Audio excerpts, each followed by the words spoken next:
ಶ್ರೀರಾಮಾಂಜನೇಯರು ಪ್ರಥಮ ಬಾರಿಗೆ ಭೇಟಿಯಾದ ಈ ಪರಮ ಪವಿತ್ರ ಕ್ಷೇತ್ರದಲ್ಲಿ 6000 ವರ್ಷಗಳ ಹಿಂದೆ ಪಾಂಡವರ ಸಂತತಿಯ ಜನಮೇಜಯ ರಾಜರು ಆಂಜನೇಯ ಸ್ವಾಮಿಯ ಮೂರ್ತಿಯನ್ನು ಪ್ರತಿಷ್ಠಾಪನೆ ಮಾಡಿದ್ದಾರೆ.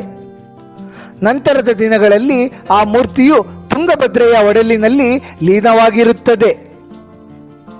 ಸುಮಾರು 700 ವರ್ಷಗಳ ಹಿಂದೆ ವಿಜಯನಗರದ ದೊರೆಗಳಾದ ಶ್ರೀ ಕೃಷ್ಣದೇವರಾಯರ ಗುರುಗಳಾದ ಶ್ರೀ ವ್ಯಾಸರಾಯರಿಗೆ ಆಂಜನೇಯ ಸ್ವಾಮಿಯ ವಿಗ್ರಹವು ನದಿಯಲ್ಲಿ ಮುಳುಗಿರುವುದಾಗಿ ಸ್ವಪ್ನ ಬರುತ್ತದೆ. ಅನಂತರ ವ್ಯಾಸರಾಯರು ಆಂಜನೇಯ ಸ್ವಾಮಿಯ ವಿಗ್ರಹವನ್ನು ನದಿಯಿಂದ ಮೇಲಕ್ಕೆತ್ತಿಸಿ ಪುನಃ ಪ್ರತಿಷ್ಠಾಪಿಸುತ್ತಾರೆ. ಮದಲಗಟ್ಟಿ ಆಂಜನೇಯ ಸ್ವಾಮಿಯ ವಿಗ್ರಹವು ಸುಮಾರು 6 ಅಡಿ ಎತ್ತರ ಹಾಗೂ 3 ಅಡಿ ಅಗಲವಿದ್ದು ನಯನ ಮನೋಹರವಾಗಿದೆ. ಭಕ್ತಾದಿಗಳನ್ನು ತನ್ನ ಅಭಯ ಹಸ್ತದಿಂದ ರಕ್ಷಿಸುತ್ತಿರುವ ಮದಲಗಟ್ಟಿ ಆಂಜನೇಯ